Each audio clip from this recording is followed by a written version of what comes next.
আসসালামু আলাইকুম। সম্মানিত দর্শক শ্রোতা, আশা করছি আপনারা সবাই ভালো আছেন। আপনারা যে যেখান থেকে আজকের এই গুরুত্বপূর্ণ ভিডিওটি দেখছেন সবাইকে স্বাগত জানাচ্ছি।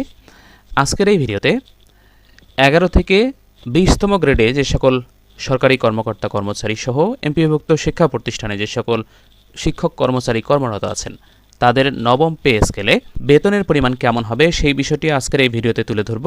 ইতিমধ্যে বেশ কয়েকটি পত্রপত্রিকা এবং টিভি চ্যানেলের ওয়েবসাইটে এই ধরনের একটি নিউজ প্রকাশিত হচ্ছে।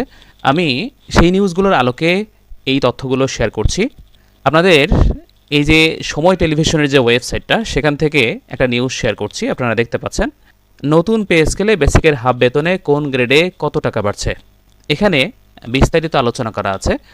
আমি গতকাল এই নিয়ে একটা ভিডিও পাবলিশ করেছি, সেখানে বেসিকের 50% বেতন বাড়লে বেতন কত হবে এই বিষয়ে আলোচনা করা হয়েছে।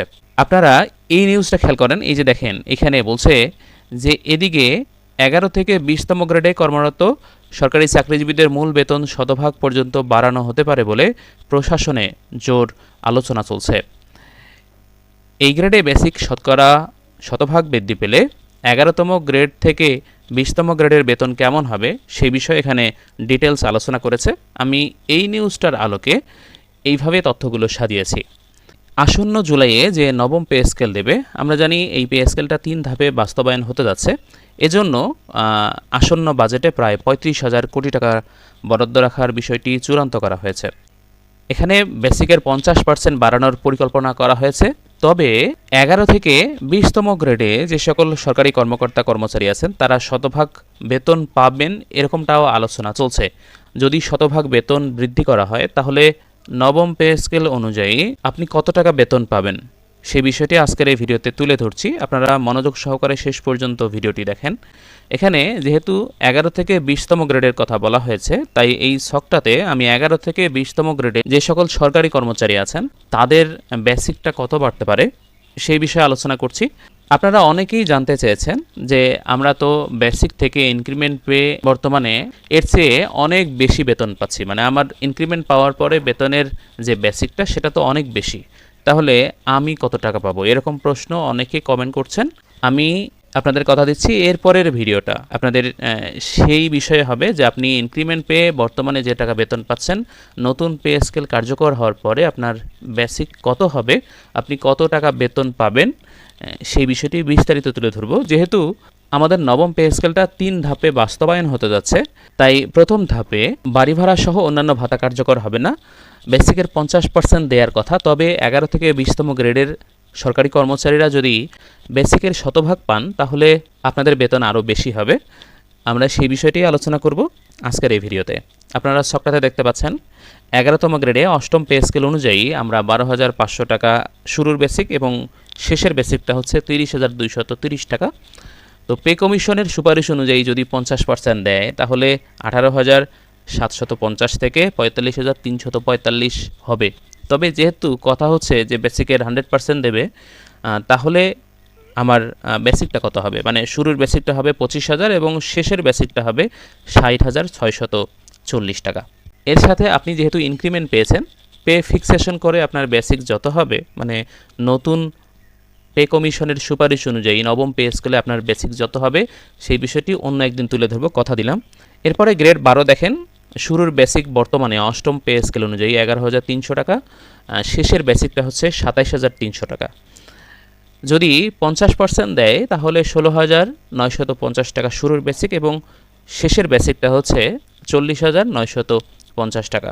যদি 100% দেয় তাহলে 22,600 থেকে 54,600 টাকা। এটা হচ্ছে যদি 100% দেয়। আর যদি 13তম গ্রেডের কথা আপনি চিন্তা করেন তাহলে অষ্টম পে স্কেল অনুযায়ী 11,000 টাকা থেকে 26,590 টাকা বেসিক। যদি এটা 50% বৃদ্ধি করে তাহলে 16,500 থেকে 39,885 টাকা হবে। কিন্তু যদি 100% দেয় তাহলে 22,000 থেকে 53,180 টাকা পাওয়া যাবে। গ্রেড 14 অনুযায়ী 10,200 টাকা থেকে 24,680 টাকা পাচ্ছি অষ্টম পে স্কেল অনুযায়ী। যদি 50% দেয় বেসিকের তাহলে 15,300 থেকে 37,020 টাকা পাওয়া যাবে। যদি 100% দেয় তাহলে 20,400 থেকে 49,360 টাকা বেসিক পাওয়া যাবে। অনেকে আবার প্রশ্ন করছেন, যেহেতু বাড়ি ভাড়া দেবে না, তাহলে একবারে কি টোটালি বাড়ি ভাড়া বন্ধ হয়ে যাবে? মানে আমরা এই বছর কি বাড়ি ভাড়া পাবো না? বিষয়টা এমনটা না। আপনি আগে যে বেসিকটা ছিল আপনার, সেখানে যে বাড়ি ভাড়া আপনি পেতেন ৪৫% বা ৫০%, সেই ভাড়াটা আপনি পাবেন। আপনার অতিরিক্ত যে বেতনটা বৃদ্ধি পেল, সেইখানে যে বাড়ি ভাড়াটা হবে আপনি সেই বাড়ি ভাড়াটা পাবেন না। আপনার বাড়ি ভাড়া টোটালি বন্ধ হবে না। আগে যে বেসিকটা ছিল সেই বেসিকের বাড়ি ভাড়াটা আপনি পাবেন। এমনকি সেই বেসিকের অন্যান্য যে ভাতা পেতেন আপনি, চিকিৎসা ভাতা বলেন, আপনার টিফিন ভাতা বলেন, যা পেতেন সবই পাবেন আগের বেসিকের। নতুন যে বেসিকটা আপনার বৃদ্ধি পেয়েছে সেটার পাবেন না, সেটার পরে পাবেন 2029 সালে গিয়ে। এরপরে আমরা 15তম গ্রেড দেখব, যে অষ্টম পে স্কেল অনুযায়ী ৯,৭০০ থেকে ২৩,৪৯০ টাকা পাচ্ছি বেতন বর্তমানে। যদি 50% দেয় বেসিকের, তাহলে 14,৫৫০ থেকে 35,২৩৫ টাকা পাওয়া যাবে। আর যদি 100% দেয়, তাহলে আপনি পাবেন 19,৪০০ টাকা থেকে 46,৯৮০ টাকা। এবার 16তম গ্রেড দেখেন, এখানে অষ্টম পে স্কেল অনুযায়ী আপনি 9,৩০০ থেকে 22,৪৯০ টাকা বেতন পান। যদি আপনার বেসিকের 50% দেয়, তাহলে 13,৯৫০ টাকা থেকে 33,৭৩৫ টাকা পাবেন। আর যদি আপনার বেসিকের 100% দেয়, তাহলে আপনি পাবেন 18,৬০০ টাকা থেকে 44,৯৮০ টাকা। আর আপনি 17 গ্রেডে যদি চাকরি করে থাকেন, অষ্টম পে স্কেল অনুযায়ী আপনার শুরুর বেসিক ছিল 9,০০০ টাকা এবং আপনার শেষের বেসিকটা হবে 21,৮০০ টাকা। এখন যেহেতু নবম পে স্কেল দেবে, সেই অনুযায়ী আপনি বেসিকের 50% যদি পান, তাহলে আপনার বেসিক হবে 13,৫০০ টাকা থেকে 32,৭০০ টাকা। আর যদি 100% দিয়েই দেয়, তাহলে আপনি 18,০০০ টাকা থেকে 43,৬০০ টাকা পাবেন। এদিকে যারা 18তম গ্রেডে চাকরি করছেন, তাদের অষ্টম পে স্কেল অনুযায়ী বেসিকটা হচ্ছে 8,৮০০ থেকে 21,৩১০ টাকা। যদি আপনি বেসিকের 50% পান, তাহলে আপনার নতুন বেসিক হবে 13,২০০ টাকা থেকে 31,৯৬৫ টাকা। আর যদি 100% দিয়ে দেয়, তাহলে 17,৬০০ টাকা থেকে 42,৬২০ টাকা পাবেন। আর আপনি যদি 19তম গ্রেডে চাকরি করেন, তাহলে আপনার বেসিক 18,৫০০ থেকে 20,৫৭০ টাকা। এটা অষ্টম পে স্কেল অনুযায়ী। নবম পে স্কেল অনুযায়ী বেসিকের 50% যদি দেয়, তাহলে 12,৭৫০ থেকে 30,৮৮৫ টাকা পাবেন। আর যদি 100% দিয়ে দেয়, তাহলে আপনার বেসিক হবে 17,০০০ থেকে 41,১৪০ টাকা। একইভাবে আপনি যদি গ্রেড 20-এ চাকরি করেন, তাহলে অষ্টম পে স্কেল অনুযায়ী আপনার বেতন 8,২৫০ থেকে 20,০১০ টাকা। এটা শুধুমাত্র বেসিক। বাড়ি ভাড়া, চিকিৎসা ভাতা, সন্তানের শিক্ষা ভাতা এখানে কিন্তু অন্তর্ভুক্ত না, এটা শুধু বেসিকের হিসাব। আর যদি বেসিকের 50% দেয় নবম পে স্কেলে, আপনার নতুন বেসিক হবে 12,৩৭৫ থেকে 30,০১৫ টাকা। আর যদি 100% দিয়ে দেয়, তাহলে আপনি পাবেন 16,৫০০ টাকা থেকে 40,০২০ টাকা। মানে এখানে আপনার বেতন বৃদ্ধির হার 100%, মানে যা ছিল তার দ্বিগুণ হয়েছে। আসলে বর্তমান যে প্রেক্ষাপট এবং 11 থেকে 20তম গ্রেডে যারা চাকরি করছি বা চাকরি করছেন, তাদের কিন্তু এই সামান্য বেতনে বর্তমান এই দ্রব্যমূল্যের ঊর্ধ্বগতির বাজারে চলতে গিয়ে হিমশিম খেতে হচ্ছে। এটা কোনোভাবেই আসলে অ্যাডজাস্ট করা সম্ভব হচ্ছে না।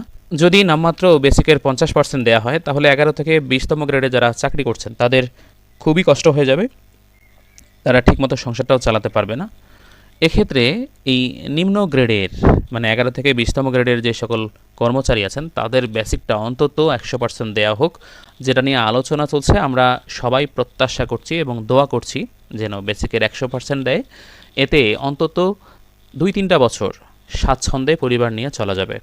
আবার 2-3 বছর পরে কিন্তু একই রকম দ্রব্যমূল্যের যে ঊর্ধ্বগতি, এই ঊর্ধ্বগতিটা একসময় গিয়ে বর্তমান যে পরিস্থিতি, সেই পরিস্থিতি আবারও সামনে আসবে। দেখা যায় যে পে স্কেল 5 বছর পর পর দেওয়ার নিয়ম। 5-7 বছর পরে বা 10 বছর পরে যদি আবার একটা পে স্কেল হয়, তাহলে আবার কিছুটা স্বস্তি পাবে। মূলত এই পে স্কেলটা দেওয়া হয় সরকারি কর্মকর্তা কর্মচারীদের এই বাজার যে পরিস্থিতি, সেই বাজারের পরিস্থিতির সাথে খাপ খেয়ে চলতে, মানে তারা যেন পরিবারটাকে ঠিকঠাক মতো চালাতে পারে। কিন্তু দীর্ঘ 11 বছর ধরে একটা পে স্কেল নাই, যদিও 5 বছর পর পর দেওয়ার নিয়ম, কিন্তু 11 বছর ধরে পে স্কেল না থাকার কারণে সরকারি কর্মকর্তা কর্মচারীদের সংসার চালাতে গিয়ে হিমশিম খেতে হচ্ছে। তাই আমরা খুব করে চাচ্ছি অন্তত 11 থেকে 20তম গ্রেডে যারা চাকরি করছেন, তাদের জন্য বেসিকের 100% দেওয়ার জন্য। নবম পে স্কেল অনুযায়ী। এতে করে তারা লাভবান হবেন। সম্মানিত দর্শক শ্রোতা, আপনারা যারা ভিডিওটি শেষ পর্যন্ত দেখেছেন তাদেরকে অসংখ্য ধন্যবাদ। ভিডিওটি অবশ্যই শেয়ার করবেন, কারণ এই ধরনের তথ্যগুলো বেশি বেশি শেয়ার করলে সরকারের নজরে বেশি বেশি আসবে এবং এই 100% দেওয়ার যে যৌক্তিকতা সেটা কিন্তু সবার কাছে পৌঁছে যাবে। অন্তত সবাই বুঝতে পারবে যে এই নিম্ন গ্রেডে যারা চাকরি করছে তাদের জীবনটা কতটা দুর্বিষহ। যদিও যারা উপরের দিকে আমাদেরকে নিয়ন্ত্রণ করেন তারা জানেন যে নিম্ন গ্রেডে যারা চাকরি করছেন তাদের সংসারটা কীভাবে চলছে এবং চালানো কতটা কষ্টকর হচ্ছে। তারপরও যখন আমরা বেশি বেশি শেয়ার করব, বেশি বেশি এই নিয়ে আলোচনা করব, অন্তত তারা এই বিষয়টাতে একটু গভীর মনোযোগ দেবেন। ওই যে কথায় বলে না যে বাচ্চা না কাঁদলে মায়ে নাকি দুধ দেয় না। তাই আমাদেরকে বেশি বেশি এই তথ্যগুলো শেয়ার করতে হবে। আর এই ভিডিওটি যদি ভালো লাগে তাহলে অবশ্যই লাইক কমেন্ট করবেন এবং এই চ্যানেলটি অবশ্যই সাবস্ক্রাইব করবেন, কারণ আমরা এই ধরনের তথ্যগুলো ভিডিও আকারে এবং পোস্ট আকারে নিয়মিত শেয়ার করে যাচ্ছি, যাতে উপর মহলের দৃষ্টি আকর্ষণ করতে পারি আমরা সহজেই। আমাদের এই কাজটাকে সহজ করার জন্য অবশ্যই চ্যানেলটাকে সাবস্ক্রাইব করবেন, যাতে আমরা বেশি বেশি এই কাজটা করতে উৎসাহ বোধ করি। আপনারা সবাই ভালো থাকবেন, সুস্থ থাকবেন। আপনাদের সবার সুস্বাস্থ্য কামনা করে বিদায় নিচ্ছি। আল্লাহ হাফেজ।